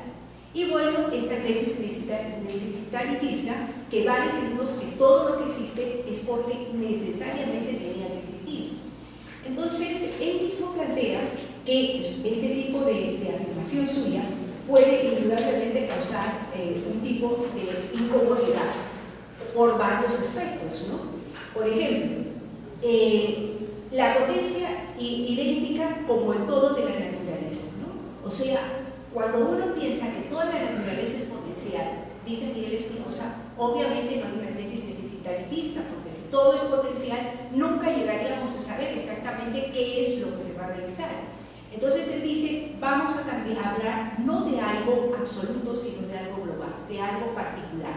Entonces, si nosotros consideramos el ser íntegro de la naturaleza, nunca podríamos saber exactamente todo lo que es potencial, porque si decimos que toda la naturaleza es potencia pura, entonces ¿cuándo llegaríamos a saber efectivamente en qué va a acabar la naturaleza? Y él dice, desde ese punto de vista no puede ser nada, pero yo propongo más bien un tipo de potencialidad local. No hablemos de toda la naturaleza, sino de partes de la naturaleza, y desde ese punto de vista él considera que su tesis necesitarietista se sostiene completamente. Por otro lado, el principio de superposición de la mecánica cuántica.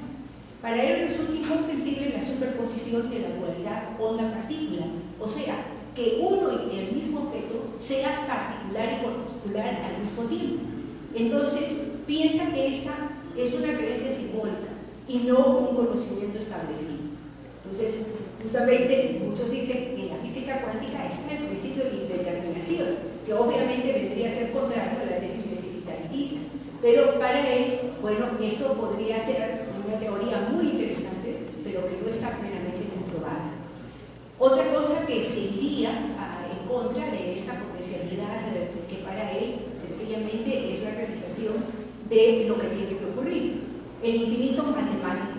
Sino el infinito matemático, por su propia definición, es infinito, nunca podríamos llegar a saber efectivamente que todas las potencias que se dan se han realizado.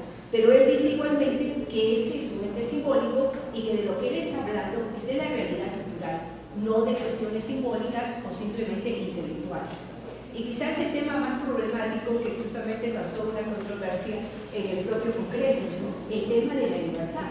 Si todo es necesario, entonces lo que nosotros estamos haciendo en este momento no es producto de una elección, sino es simplemente la causa, o perdón, es el efecto de una serie de causas que nos han llevado a estar precisamente aquí en este momento.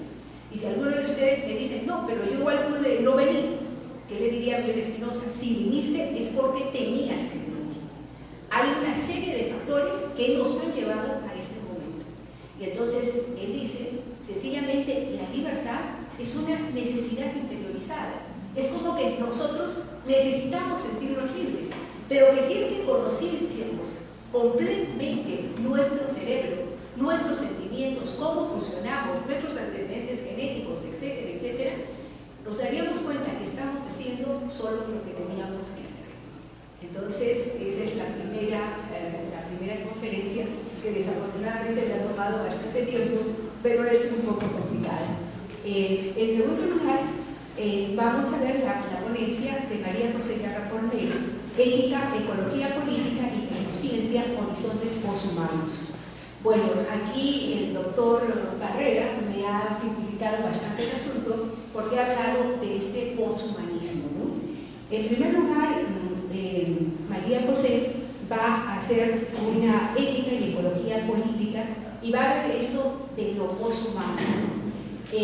Diríamos que ella va a decir que en esto de la ética frente al desafío ecológico son importantes autores como por ejemplo Aldo Leopold de la ética de la tierra, Albert Schweitzer, que presenta también una reverencia por la vida, y también Rachel Carson, que escribe un libro que fue absolutamente impactante, se llamó La primavera silenciosa, y hablaba de un lugar en donde cuando llegaba la primavera había multitud de ruidos de los insectos, pero con todos los químicos que se han metido a las plantas y con toda la destrucción que está haciendo el hombre, sencillamente la primavera ya no tiene esos sonidos de vida y es más bien una primavera de muerte, podríamos decir, sin esa vida que antes la caracterizaba y que tenía sus propios sonidos. Ahora, ¿por qué, dice ella, somos responsables por la naturaleza y por el futuro de la humanidad? En este caso, ella se va a referir a Hans Jonas, que efectivamente presenta una preocupación por la crisis ecológica y que piensa también que tiene que controlarse la técnica. En el caso de Jonas, él tiene la tesis del miedo, ¿no? Dice que debemos tener miedo a lo que la ciencia puede hacer, que no sabemos cuáles van a ser sus consecuencias y que por lo tanto deberíamos tener un control muy cuidadoso de lo que hace la ciencia y especialmente la tecnología. Y por otro lado también se refiere a Heidegger. Recuerden ustedes que Heidegger hace una división entre lo que es el ser allí, el Dasein, que es el hombre, y lo que son los otros seres, que no son seres allí, que son simplemente cosas. Y entonces Heidegger le da una dignidad especial al ser allí, que es el hombre, y que es lo que propone más bien a Jonas, que la idea de ser allí, la concepción de ser allí y la dignidad de ser allí no corresponde solamente al hombre, sino a todo lo que existe. Por otro lado, habla también de la ecología política frente al mero medioambientalismo. O sea, dice que es necesario reconocer que si bien todos somos responsables en mayor o menor cantidad de toda la depredación que se está haciendo en la naturaleza, sin embargo hay culpables mayores y que esos culpables mayores generalmente pertenecen a la clase rica, pertenecen a la raza blanca, pertenecen al género masculino y pertenecen, en fin, a un tipo de personalidad a la que solamente le interesa el dinero, ¿no? Entonces ella dice, finalmente, el problema, y esto lo ha visto, bueno, esto lo toma María José de una serie de pensadores, el problema no es mucho con la gente pobre, que indudablemente también degrada el ambiente, sino es sobre todo con la gente rica, que sencillamente usa más energía y consume mucho más que lo que podría consumir,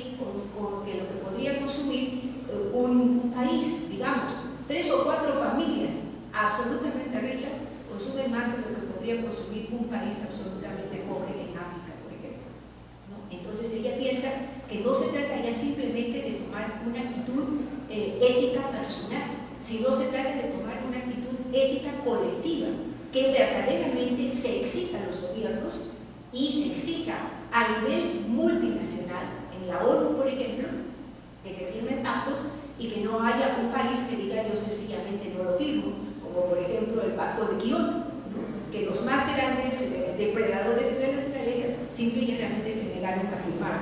Bueno, Obama dio un paso para esto, pero Trump ya retrocedió igual, ¿no? Ahora, ¿en qué consisten las propuestas ecosocialistas?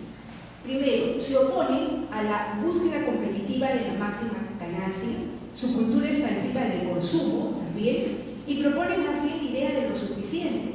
O sea, no queramos siempre más y más, contentémonos con lo que verdaderamente necesitamos, con lo que es suficiente para nosotros. Entonces, la cultura de la sostenibilidad significa mesura, sobriedad, autodominio y el compartir. Para ella, estos son los valores que tienen que respetarse y no ese afán inmenso de crecimiento, de cultivo, etc. Y bueno, en la parte segunda habla ya de la tecnociencia, ¿no? En el caso de la tecnociencia, obviamente todo esto está ligado a las teorías de la Big Science, a la macrociencia, que en las últimas décadas del siglo XX pretende iniciar el carácter creativo de su modo de ser. O sea, lo típico del Big Science es que no es ciencia pura, sino que es tecnología. Y la tecnología obviamente lo que busca es cambiar el ambiente. Y la pregunta que tenemos que hacernos es, ¿cambiarlo para bien o para mal? Bueno, entonces, en los horizontes posthumanos, que es la última parte de su ponencia, nos habla de Haraway, quien aboga por el reconocimiento de aquellas criaturas fronterizas, simios, cyborgs y mujeres. O sea, justamente Haraway es quien más ocupado de los cyborgs, esta mezcla de lo biológico con lo mecánico, ¿no? Terminator, por ejemplo, era un cyborg, ¿sí? Entonces, ella piensa que en el futuro va a haber esta clase de seres, pero dentro de esta clase de seres que ella podría llamar también monstruos, piensa que están los simios, que casi son humanos, piensan algunos, y piensa que son las mujeres también, porque ella como feminista considera que a la mujer no se le está dando el verdadero estatus que le merece como persona, y que siempre hay una supremacía de los hombres sobre las mujeres. Y entonces piensa también que están dentro de este tipo de monstruos, por decirlo así, aquellos que se niegan a aceptar dicotomías, como por ejemplo el género de masculino y femenino, ¿no? Aquellos que piensan que hay una multitud de géneros entre esos dos extremos y que todos son igualmente respetables. En otras palabras, en el asunto de lo poshumano, de lo que se trata es del respeto a todo lo existente. A pesar que la ética no solamente se refiere a los seres humanos, sino se refiere absolutamente a todo lo que existe. Bueno, una tesis también, una ponencia también muy interesante, fue la de Rubén Leal Kerner de la Universidad de la Frontera. Él es justamente vicerrector de esta universidad y lo hemos tenido aquí en Arequipa en varias ocasiones. Entonces, es un pensador bastante interesante, que desgraciadamente voy a tener que hacer una síntesis abusiva de lo que es una tesis verdaderamente mucho más compleja, ¿no? Considera que el dualismo método-teoría ha sido un factor que ha impedido el surgimiento de leyes y teorías científicas en sociología. Él viene justamente de las ciencias sociales y ahí su interés en esta ciencia. Presta principal importancia a la formación de Robert Merton, la necesidad de una relación más estrecha entre la teoría y la investigación empírica por un lado y una teorización sistemática sin el apoyo de la comprobación empírica por el otro. Recordemos también que Robert Merton habla de la ética de la ciencia, ¿no? Y propone características como la universalidad del conocimiento, el escepticismo científico, el comunismo, que consiste en compartir verdaderamente los conocimientos y que definitivamente ahora no se da, porque ahora cada conocimiento es producto absolutamente viable para una patente, y una patente significa dinero. De tal manera que esto de que el conocimiento debía ser universal, debía ser compartido, bajo una óptica de que todo lo que interesa es el dinero, indudablemente ya nadie quiere compartir su conocimiento, prefiere traer su patente y sacar el dinero él solo, no con un conocimiento compartido. Entonces, él va a tratar también de la denuncia y de la propuesta que realiza Hegel al respecto, utilizando los planteamientos de este autor con el propósito de subrayar las consecuencias epistemológicas, sociales y éticas que trae consigo el dualismo que se establece en la fórmula método-teoría. Complementariamente desarrolla algunos comentarios en torno al lenguaje, a las proposiciones y sus relaciones, subrayando que el uso y el modo como se usa el lenguaje en ciencia no solo incide en los procesos verificativos de las proposiciones, sino que también el lenguaje constituye un recurso esencial en los procesos de las formulaciones explicativas relacionadas con fenómenos focalizados en el contexto de la realidad social, proporcionando algunos aportes que sobre el tema realizan Wittgenstein y Russell, principalmente en cuanto a la definición de proposición, que es una proposición aquello que puede demostrarse que es verdadero o falso. Entonces hace un análisis bastante interesante de los aportes que hace Wittgenstein, por ejemplo, con los juegos de lenguaje, y él llega a la conclusión, que por otro lado también es algo completamente aceptado, de que el lenguaje es básicamente símbolos y que toda esta simbología es lo que le permite al hombre progresar. Por otro lado, habla también de estas teorías de alcance intermedio que son las que él propone. Entonces, él piensa que estas teorías de alcance intermedio son un proceso de mediación en la construcción de leyes y de teorías científicas. En la física tenemos pues teorías absolutamente importantes como la teoría de la relatividad, la teoría cuántica, que en realidad hay por lo menos dos teorías cuánticas, que tienen sus leyes y que tienen sus teorías completas. Incluso, diríamos, en el caso de la evolución, hay varias teorías de la evolución, pero hay determinadas leyes. Y esto no se da en las ciencias sociales. Entonces él dice, bueno, lo ideal sería que nosotros podamos construir leyes para toda la sociedad, o sea, para toda la humanidad. Que pudiésemos saber, por ejemplo, cómo funciona y cómo reacciona el hombre en tal y cual situación. Pero dice, realmente tal como está en las ciencias sociales en este momento, no puede darse. Entonces no aspiremos a ese universalismo, sino aspiremos simplemente a una parte de la sociedad. Tratemos de explicar no la sociedad entera, sino partes diferentes de la sociedad, cada uno con un funcionamiento diferente, y de esa manera podremos ir avanzando en las ciencias sociales hasta que finalmente pues, podamos construir una teoría universal de la sociedad. Él hace también una alusión final a Heidegger, hablando de que el hombre moderno no piensa adecuadamente, porque para él, para Heidegger, y en esto está de acuerdo también Rubén Leal, el hombre no está pensando el ser, está pensando simplemente el ente. Es decir, no está pensando la naturaleza toda, sino simplemente objetos de la naturaleza. Muy bien. Bueno, pasamos ahora a la ponencia de Mauricio Mansilla, Generalización y comprensión doble en la hermenéutica romántica, una reflexión filosófica sobre el carácter metodológico del comprender.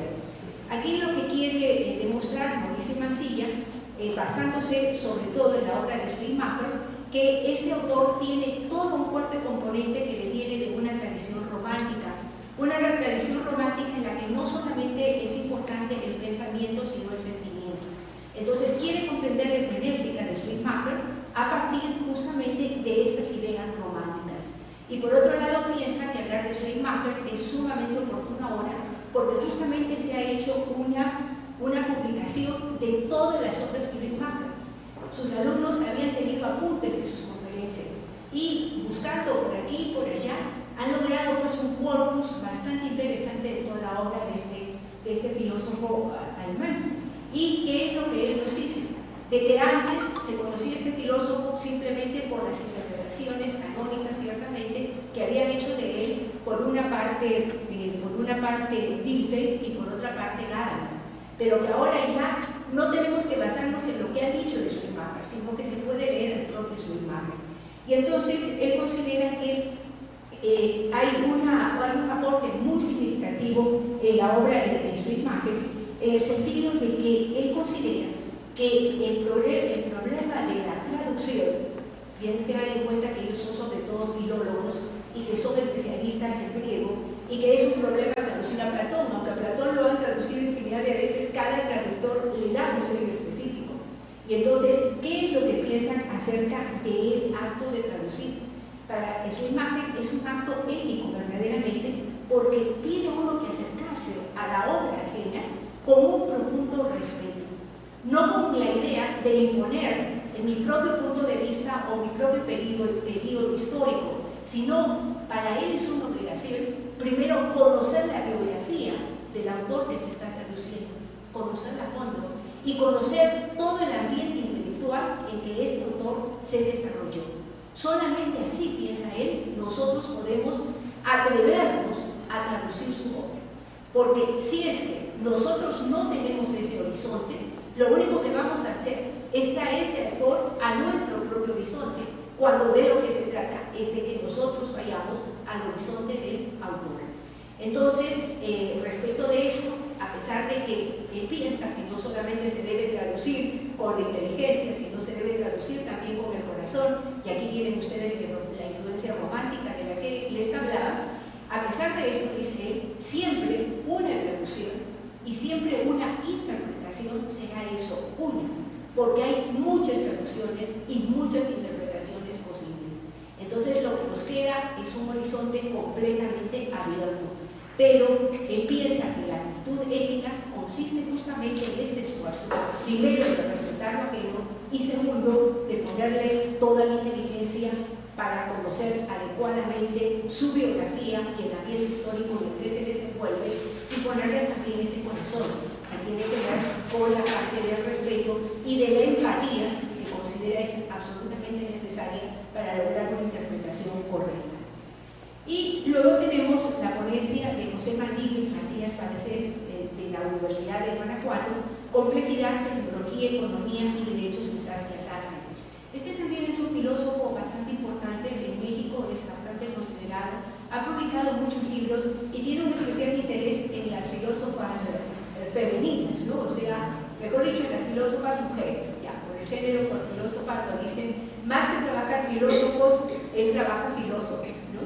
Y entonces, esta vez ha hecho, por ejemplo, una obra interesantísima sobre Agnes Heller, y ahora ha trabajado Saskia Sassen, que es una filósofa bastante interesante y bastante controversial y con un pensamiento muy independiente, muy original, ¿no? Entonces, José Mendívil sostiene que la metodología peculiar creada por Saskia Sassen implica cuestionar a las categorías o paradigmas fuertes que han servido para explicar a la sociedad globalizada contemporánea, favoreciendo más bien la exploración de significados inestables, de bordes difusos y destacando la invisibilidad de ciertos procesos. Esto es muy importante porque, y aquí también se ha dicho, hay muchas veces situaciones en las que nosotros estamos manejados por un poder y no nos damos cuenta siquiera que estamos siendo manejados por ese poder. Nos creemos completamente libres y entonces esos desenmascaramientos son justamente los que le interesan a esta filósofa. Entonces ella piensa que no simplemente debemos teorizar, sino debemos reteorizar porque muchas de las teorías que nos han dado son absolutamente falsas. ¿Y cómo podemos nosotros reteorizar? Colocándonos justamente en los bordes, en las fronteras. Y ella llama esto zonas fronterizas analíticas, analizando lo que se desplaza o reterritorializa, desestabilizando significados a favor de lo que va quedando en torno a las explicaciones centrales. Entonces, una característica de justamente Saskia Sassen es esta de no aceptar nada por hecho, cuestionarlo todo, analizarlo todo, es decir, poner las cosas al revés si es posible. Y entonces, al ponerlas al revés, podemos ver un panorama mucho más claro. Entonces, a ella le interesa entender las lógicas del poder. En esto, indudablemente, hay una influencia fortísima de Michel Foucault. Los circuitos económicos y comunicacionales, que nosotros creemos que verdaderamente, por ejemplo, los gobiernos responden a nuestros propios intereses, y no es en absoluto cierto. Ni siquiera responden a los intereses exactamente, a los intereses económicos de los propios gobernantes. Pues es sabido que hay un club, el Club Davos, en el cual los principales multimillonarios del mundo, que no son demasiados, porque cada vez las fortunas están yendo a menos manos, son los que prácticamente dictan quién debe gobernar y quién no. En el caso de Humala decían que él tenía toda la intención de poner en práctica su proyecto y que era verdaderamente de una izquierda radical, y fíjense ustedes que acabó siendo no solamente de centro, ¿no?, sino más pegada a la derecha. Porque simplemente la cuestión es, ¿quieres hacer esto? No se te damos el campo de prestar. Entonces, hay diferentes maneras de presionar a los gobernantes para que efectivamente sigan toda esta corriente neoliberal que Saskia Sassen considera que es absolutamente perversa. Entonces, ella quiere escuchar las voces de aquellos que nunca han hablado o que habiendo hablado nunca han sido escuchados. Una voz de estas es, por ejemplo, la de los pueblos indígenas. Otra voz de esta es de los marginados de la sociedad. Otras voces son también las voces de muchas mujeres que andan en una situación que siempre va a ser, dentro de los pueblos pobres, inferior a la de los hombres. O sea, entre los pobres, las más pobres siempre son las mujeres. Entre los ignorantes, la mayor cantidad de ignorantes siempre corresponde al género femenino. Entonces, todas estas denuncias verdaderamente son absolutamente incómodas. A la gente no le gusta escuchar a Saskia Sassen, porque ella se da el trabajo también de hacer sus conferencias con una serie de diríamos, estadísticas. O sea, va demostrando. Y le preocupa enormemente el problema de la inmigración, porque es justamente donde más claramente vemos nosotros los juegos de poder, y quienes más sufren son justamente los más débiles y diríamos los más inocentes. Entonces, en Siria, por ejemplo, ¿quiénes son los que tienen que salir de sus lugares?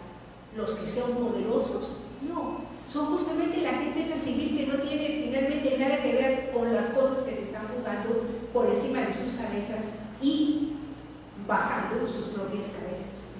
Entonces, todas estas denuncias las toma muy en serio José Mendívil, entre otras cosas porque cuando dio esta ponencia justamente se estaba hablando mucho del muro que estaba creando o que quería crear Trump para que los mexicanos no pasasen a ese territorio. Y él obviamente como mexicano lo sentía esto profundamente, ¿no? Entonces su ponencia tuvo mucha fuerza porque justamente él estaba experimentando en carne propia muchas de las denuncias que hacía Saskia Sassen. Bueno, y con respecto a la ponencia, lo que yo destaco es lo más típico de Foucault, que es poner los ojos en el poder y darnos a conocer que el poder no es simplemente el poder del gobernante, sino que el poder se da en mil y una formas y que el poder, dice Foucault, no necesariamente es malo, también el poder puede ser bueno. Y la denuncia que hace de las ciencias sociales, la antropología, la medicina, la sociología, etc., lo que han hecho es poner como objeto al hombre y al estudiarlo han logrado un conocimiento que les da un gran poder y que les permite decir qué es normal y qué es anormal y que piensan, las ciencias sociales disciplinan verdaderamente al ser humano y al disciplinarlo prácticamente le están restando su libertad. Y una cosa interesante de Foucault es que estudia los casos marginales también. A él le interesan las cárceles, los manicomios, los hospitales y como un paralelismo un poco extraño las escuelas, porque piensa que las escuelas son también un método de dominio y de normalización.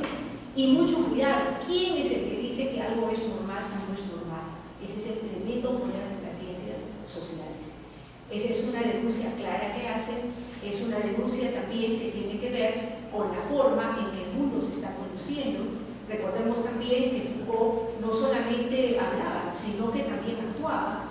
Él estaba con sus estudiantes en Contrarrevuelta y hiciesen estos, ¿no? Y alguna vez fue a la cárcel con ellos también.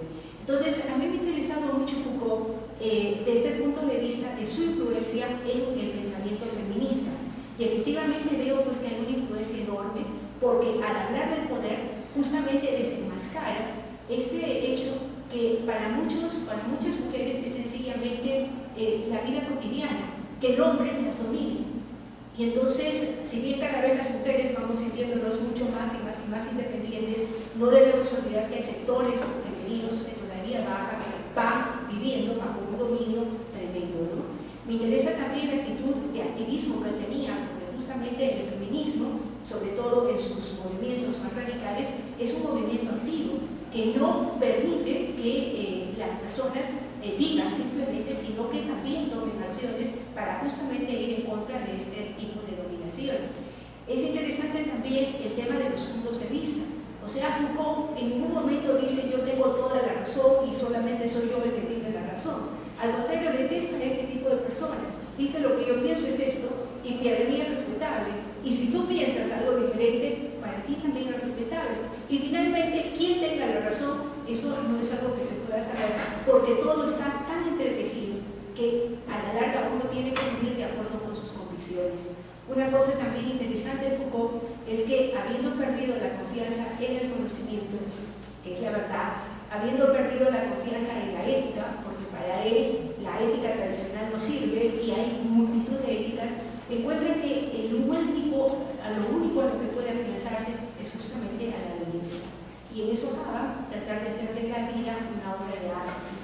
Entonces, este aspecto de creatividad también es interesante para las feministas, que tienen que buscar medios nuevos y nuevos, cada vez más nuevos, para efectivamente lograr que el estatus de la mujer sea considerado. Otra cosa interesante es la relación que ellas hacen del dominio de la tierra, esto sobre todo en los ecofeminismos, el dominio de la tierra y el dominio de la mujer. En términos generales hay metáforas como por ejemplo que el hombre le arranca sus secretos a la naturaleza y siempre la naturaleza se ve en femenino. Entonces ese tipo de depredación que se hace a la naturaleza, ellos piensan que está ligado también a todo lo, ellas piensan que está ligado también a todo lo femenino, y algunos de ellos también lo piensan así, ¿no? Entonces, verdaderamente, de Foucault, aquí me comparo, porque es uno de mis temas predilectos, pero considero que efectivamente en todo esto del posthumanismo, recuerden que a él se debe la frase, el hombre ha muerto. Si es que Nietzsche dijo Dios ha muerto, pues Foucault es el que dice el hombre ha muerto. Entonces, todo esto del poshumanismo yo creo que tiene una fuente sumamente interesante en Foucault. Finalmente, quiero terminar agradeciendo profundamente, no saben ustedes cuánto, a todo el comité ejecutivo y a todos los colaboradores de este congreso.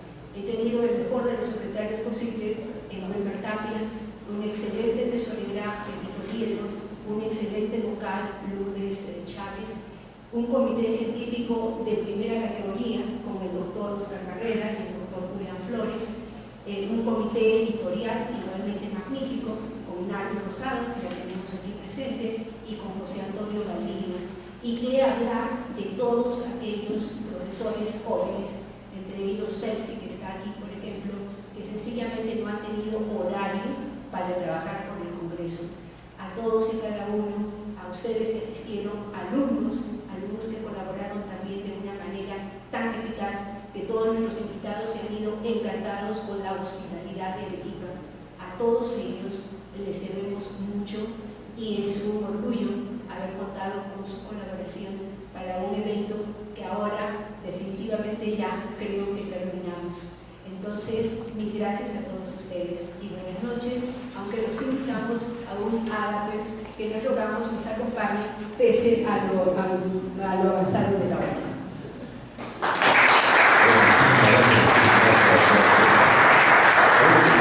Doctora, sabe usted que si hemos hablado muchísimo del contenido del libro, creo que las explicaciones y la profundidad que nos han hecho los ponentes, creo que nos ha un poco inspirado en este momento. Pero creo que hay que presentar el libro, doctora, si de repente una foto para que tengan para recuerdo, Internacional de Filosofía de la Ciencia y la Tecnología.